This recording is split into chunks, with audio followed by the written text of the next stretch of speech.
Whoa, hey, what is this? Is he actually trying a video essay?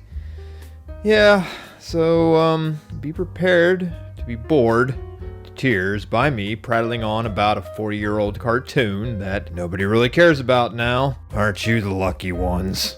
Throughout my time reviewing cartoons here on YouTube, I have referenced one particular show frequently. In Superbook, it's no story, Superbook. I've talked about that in previous episodes, like in Superbook and stuff like that. Old school Superbook. Totally defended old school Superbook. Yeah, I talk about it a lot. Not surprisingly, I usually bring it up when I'm reviewing Christian media during episodes of Give It a Shot. Hell, I even reviewed an episode of the remake. I think I'll stick to the classics. So today I'm going to talk a little bit about the original Superbook series and what it meant to me growing up. Now I know this may come as a shock to some of you, but I grew up in a conservative Christian home. You just had a session and you're going to skate more? Well, fuck it! Tony's dead! Tony is beyond dead! Tony is beyond fucking dead! Tony has been turned into a wood pusher salad and his balls are now on a necklace for that little guy because you jack-offs want to keep skating. You let your hero die. Good job, guys. Way to fucking go. This goes on for another fucking minute. Church was every Sunday and Wednesday night, and my teachers would use all sorts of visual aids to tell us Bible stories. One summer, my Wednesday night small children group was introduced to this new video series called Superbook, and we were going to watch a different episode every week. The teacher talked about how it was a cartoon about children going back to Bible times to learn lessons from the lives of biblical figures. The teacher puts the tape in the VCR. Yes, I know I'm ancient and decrepit. Please shut up. And the show flashes on the TV screen. As I'm watching the cartoon, I realize this isn't like any cartoon I've ever watched before. These cartoon characters had a different art style. Not that I would understand such a concept, but I knew something was peculiar about them. Now I didn't know it at the time, because I was 4 years old, but I was watching an imported television show. We watched several episodes over the course of that summer, but the images never left me. I never did see another cartoon like that as a small child, but I did see flashes of it on the Saturday morning shows and I didn't know why, or where it was even from. As I grew older, I learned that Superbook was imported from Japan.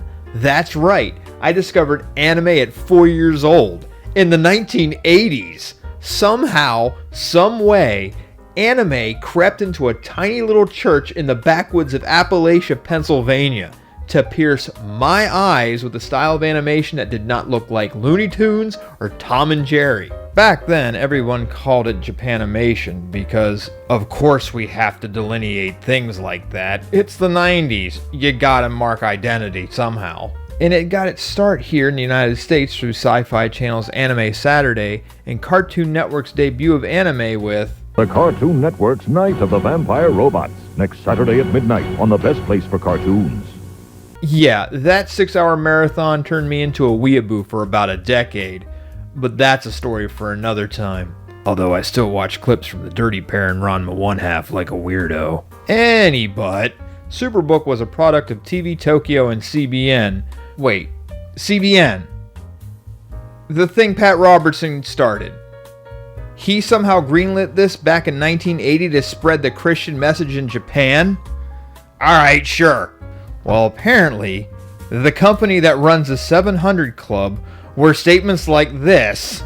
Doesn't matter what holy thing that you worship and adore, the gays are going to get it. They're going to make you conform to them. You're going to say you like anal sex, you like oral sex, you like bestiality, you like anything you can think of that managed to get Tatsunoko involved.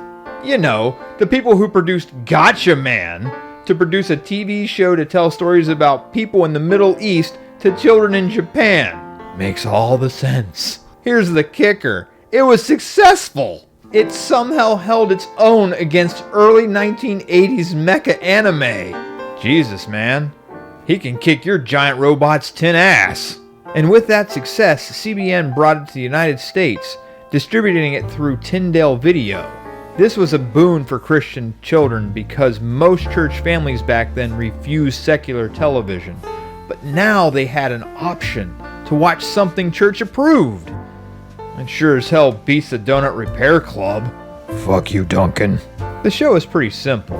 It revolves around Chris and Joy, two friends who have a book that transports them back to biblical events. There's also their robot pal Gizmo, and Yuri. Look, we don't talk about season 2.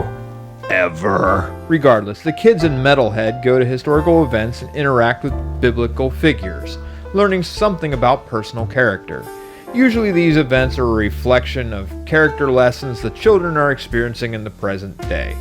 And then the story concludes, and they come home, learning a lesson, yippity-doo-dah. And the day was saved, thanks to the Powerpuff Girls and all that good rot. The stories are episodic, so there's no particular order to them, and the lessons they learn are pretty universal. Sure, God speaks to them on occasion, and there is a Christian message, but it isn't heavy-handed like some others I can think of. I'm looking at you, Gigi. You're a psycho and your parents enable your mental illness. Somebody should have contacted Children Youth Services a long time ago. There is one thing that I'll never get over, and it's the fact that the Bible characters in the show do not lose their shit when they meet these children or their robot. Even fucking Adam and Eve don't give a shit. They are the first two people on the planet, and they just accept that these kids and robot are here. In the fucking garden! Come look at this one, Eve. Have you ever seen such a strange-looking animal in our garden before? The other two look like human beings, like young human beings. That's right. I'm sorry, but if I was living in Canaan and these kids wander in with a metal automaton, I'd be flipping my shit. But these people just act like it's another Tuesday in Galilee. You're trespassing on this field. Oh, well, we're strangers.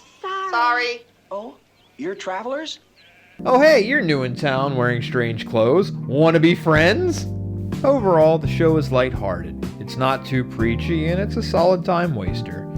Yeah, it probably hasn't aged well, but for me, it takes me back to a simple time with simple stories with simple messages. It was the first of 2 Christian anime productions by Tatsunoko. The other was The Flying House, which I never did get into. It just didn't have the same charm. Plus, a professor in a leisure suit isn't a good look. Ever.